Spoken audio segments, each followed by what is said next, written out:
அனைவருக்கும் இனிய காலை வணக்கம். கற்க கசடர கற்பவை கற்றபின் நிற்க அதற்கு தக என்று வள்ளுவ பெருந்தகையுடைய வரிகளை வணங்கி ஏன் படிக்க வேண்டும், ஏன் படிக்க வேண்டும்? மாணவர்கள் இது சரியான முறையில் மனதில் பதிய வைத்துக் கொள்ளுங்கள். காலையில் காடு சென்று பெற்றோர்கள் காலையில் காடு சென்று மாலை வரை வியர்வை துளிகள் அந்த நிலத்திலே விழ விழ கடுமையாக உழைத்துக் கொண்டிருக்கிறார்கள்.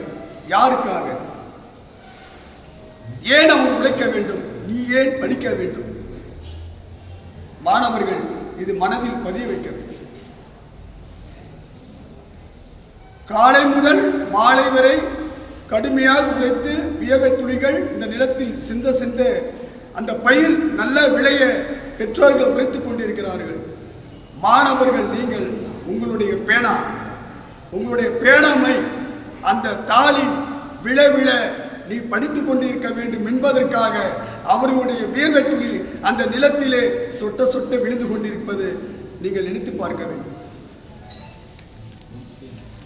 நல்ல பயிர் வளர அவர்கள் உழைக்கிறார்கள். நீ நல்ல மாணவனாக உருவெடுப்பதற்காக உன்னுடைய பேனா உழைக்கிறது. நல்ல விளைச்சல் வந்தால் அந்த விவசாயிக்கு அது பெருமையாக இருக்கிறது.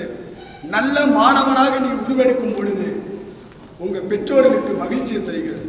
ஏன் படிக்க வேண்டும்? உங்க பெற்றோரை நினைத்து பாருங்கள். நீ இங்கு நிழலில் இருக்கிறாய், உங்க பெற்றோர்கள் அங்கு வெயிலில் இருக்கிறார்கள் என்பதனை மாணவர்கள் நினைத்து பார்க்க வேண்டும். ஏன் படிக்க வேண்டும்? உன்னிடம் பணம் இருந்தால் அதை எடுத்து விடுவார்கள், உன்னிடம் கார் இருந்தால் அதை எடுத்து விடுவார்கள், உன்னிடம் தங்கம் இருந்தால் அதை எடுத்து விடுவார்கள். ஆனால் உன்னிடம் எடுக்க முடியாத ஒரே ஒரு செல்வம் எது என்றால் அந்த கல்வி செல்வம் தான். அந்த கல்வி செல்வத்தை யாராலும் எடுக்க முடியாது என்பதனை நீ நினைத்துக் கொள்ள வேண்டும். பணத்தை சம்பாதிப்பது பெருசல்ல, அதை இழந்து விடலாம். கல்வி செல்வத்தை சம்பாதிப்பதால் மிகப்பெரிய ஒரு பொறுப்பு இருக்கிறது. அது சாதாரண விஷயம் இல்லை. அதுக்கு என்ன செய்ய வேண்டும்? இந்த ஒரு வருடம் நீ படிச்சிருக்கிற, நினைத்துப்பார். இந்த 8 மாதங்கள் திரும்பிப்பார். நீ படித்தது என்ன? திரும்பி பார்த்தால் தெரியும். சரி, பரவாயில்லை.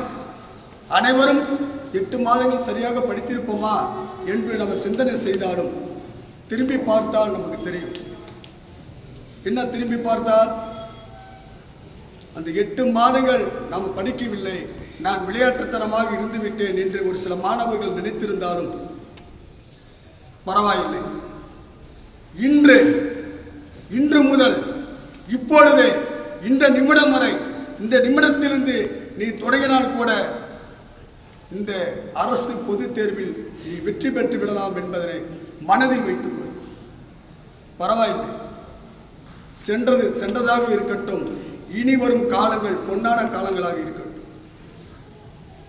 மாணவர்கள், உன்னிடம் கல்வி இருந்துவிட்டால் கெத்து, துணிவு, விடாமுயற்சி, வலிமை, தன்னம்பிக்கை எல்லாமே பிறக்கிறது. இதையெல்லாம் மொத்தமாக சேர்த்து நீ ஒரு பெரிய மனிதனாக உருவெடுக்கும் பொழுதுதான் இந்த சமுதாயம் உன்னை உற்று நோக்கிறது.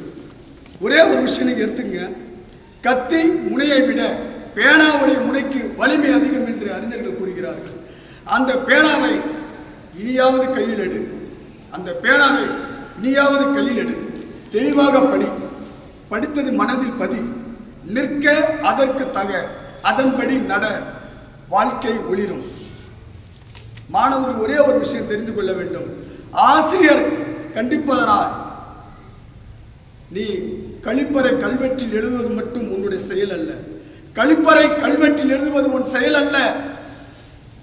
தெளிவாக படித்து நல்ல மாணவனாக உருவெடுத்து அரசு கல்வெட்டிலே நல்ல மதிப்பெண்களை பெற்று அரசு கல்வெட்டிலே உன்னுடைய பெயரை பதிப்பதுதான் உன்னுடைய கடமையாக இருக்க வேண்டும். மனதில் வைத்துக்கொள். அப்பொழுதுதான் உன்னுடைய வாழ்க்கை மீளிரும் ஒளிரும். வெற்றி என்பது அனைவருக்கும் கிடைப்பதில்லை. ஆனால் வெற்றி பெறும் தகுதி அனைவருக்கும் உண்டு என்ற பழமொழியை மனதில் படி. வாழ்க்கை வளரும்.